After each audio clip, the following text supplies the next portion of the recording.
Hello YouTube and welcome to another Bucket List Gamers mini review. I am Jay and actually I'm on my own for this one, so it'll probably be a fairly short one, but we'll see how we get on. I've been looking at Montezuma's Revenge, the 40th anniversary edition, which is a remake of a very old Atari, Commodore 64, etc. game.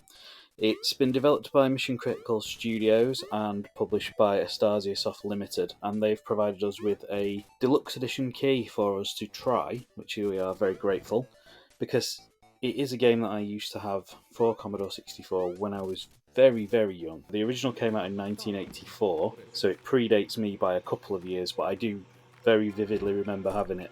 And it was one of those very typical platformery games of that era, with fairly stiff controls, but fair controls, I would say. So it does the same thing every time, essentially. Your jump will always be the same jump arc, your steps will always be the same distance, etc. And it was one that I really enjoyed playing, but I never got particularly far on. And when they reached out to us to offer us a key for the 40th anniversary, I jumped straight at it because I wanted to relive those glory days of the old game.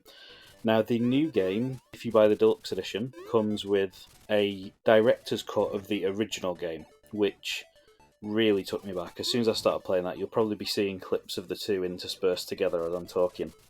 Playing the original really took me back. It felt smoother than I remember, but it has been 30 years plus since I've played the original, so maybe that's just my memory. But the jumping's really smooth. The walking and stuff is good, but it's one of the main issues with the old game is, as I just previously mentioned, your jump arc and your steps are always the same. So if you want to make a shorter jump or land further back on a platform, you have to sort of nudge yourself back. You'll probably see what I mean a bit easier than me explaining it in some of these clips.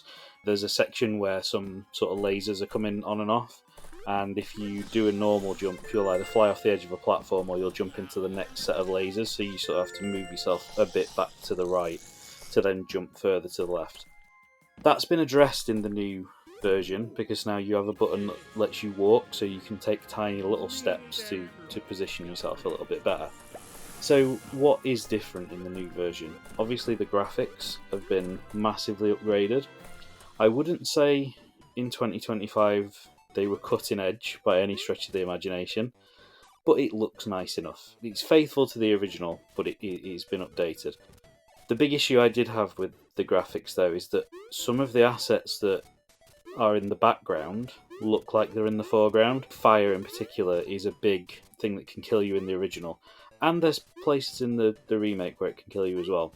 And there's fire all over the place in the remake, but a lot of it is just scene dressing.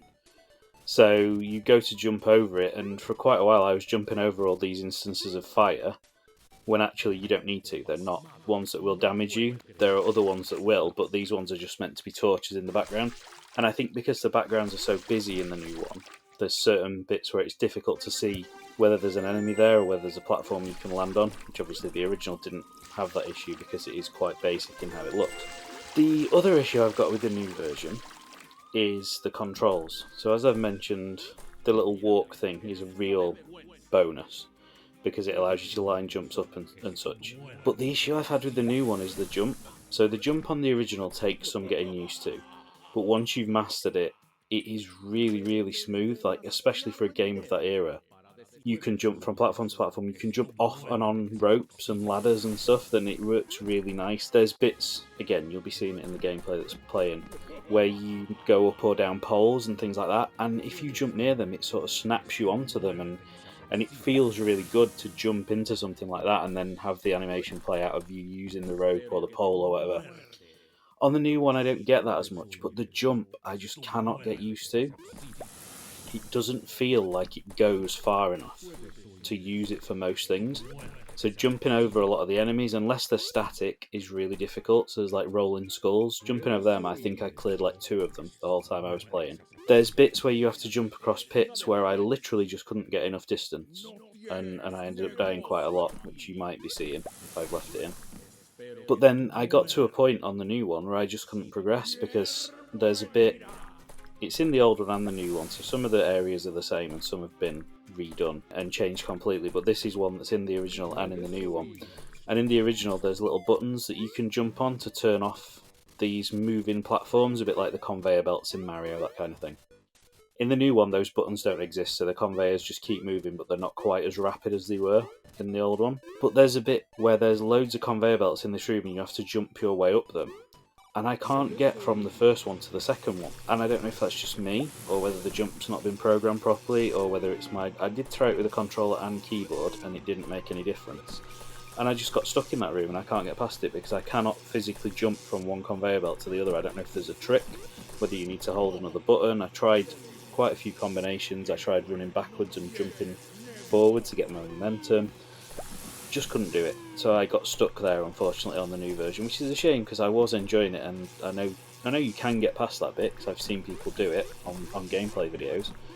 But just for me, there must be something I just can't master, that new jump, and I will go back to it and try and see if I can carry on, because I know there's boss battles been introduced in the new version, so you get to face Montezuma himself. And I want to experience that, and I've seen other people playing it, and it looks quite fun. It looks like it gets very difficult, the later levels especially. But it looked really good, so I want to give that a go. So I'm hoping I can get my head around the jump eventually, or that there's some sort of trick, and as soon as I learn it, I'll be able to fly through it. I think at the minute it's a little bit expensive for what it is, but if you can catch it in a Steam sale, I think it's, especially the deluxe version, to be able to play this Director's Cut, which is really nice. I think the Director's Cut I actually enjoyed more than the remaster, just because it took me back so much. You might not have that same experience if you didn't play it back when it first, well, not when it first came out because I wasn't even born then, but back when it was a current-ish game. If you don't have that experience, you might not get as much out of the Director's Cut that comes with the Deluxe Edition, but I really enjoyed that, and I'm really hoping I can get to grips with the new one a little bit more and get further than I have. But we were up against it a bit, so I haven't had a load of time to play it. It only came out very recently, middle of January, the 40th Anniversary Edition. But it is on Steam, you can go and find it, I'll put the link in the description, you can go and check it out, and I think it would appeal more to people who have that fondness of the original, but I think if you can get it on a sale, it's a nice little bit of gaming history to play the remake version of it as well. And the sound, I forgot to mention the sound, the music is nice, a little bit repetitive. Another issue with the new version is Montezuma now speaks to you quite a lot, but he doesn't speak in English.